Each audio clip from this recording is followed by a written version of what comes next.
अयोध्येतील राम मंदिर देणगी गैरव्यवहाराच्या प्रकरणामध्ये एक मोठी अपडेट समोर आली आहे। मंदिरातील चोरी प्रकरणाची आता पोलीस चौकशी होण्याची शक्यता आहे। देणगी गैरव्यवहाराच्या प्रकरणात पोलिसात गुन्हा दाखल करण्यात आला अशी माहिती सूत्रांनी दिली आहे। मंदिर ट्रस्ट सदस्य कृष्ण मोहन यांची पोलिसात तक्रार दाखल केली आहे।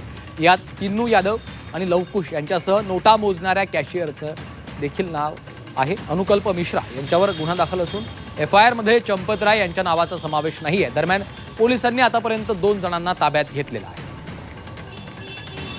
उर्वशी खोना आमच्या प्रतिनिधी सध्या आपल्यासोबत फोनलाईनवरनं जोडल्या गेल्यात। उर्वशी, देणगी गैरव्यवहाराची आता चौकशी होणार आहे आणि आतापर्यंत 2 जणांना पोलिसांनी ताब्यात घेतलंय, काय माहिती आहे?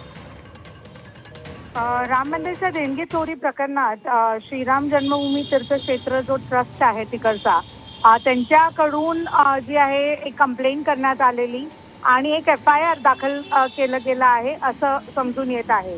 8 आरोपी यात जे आहेत त्या लिस्टमध्ये बनवण्यात आला आहे। त्यात ट्रस्टचे सदस्य कृष्ण मोहन यांनी SIT चा प्राथमिक अहवालचा आधारे हा पूर्ण गुन्हा दाखल केला आहे असं समजत येत आहे। 13 जून रोजी SIT स्थापन करण्यात आलेली आणि 23 जून रोजी जे आहे आपला एक अहवाल सरकारला सादर केला आणि त्या अहवाल अनुसार हा ही FIR जी आहे दर्ज करण्यात आली आहे असं समजून येत आहे। यात जे आहे ट्रस्टचे महासचिव चंपतराय यांचे चालक रामशंकर यादव म्हणजे किन्नू यादव, लवकुश मिश्रा, अनुकल्प मिश्रा, अविनाश शुक्ला, मनीष यादव, रमाशंकर मिश्रा, सुभाषचंद्र श्रीवास्तव आणि एक करुणेश पांडे या सगळ्यांचे नावं आहेत। FIR मध्ये चंपतराय यांचं स्वतःचं नाव नाहीये, मात्र त्यांचे जे चालक आहेत त्यांचं नाव आहे।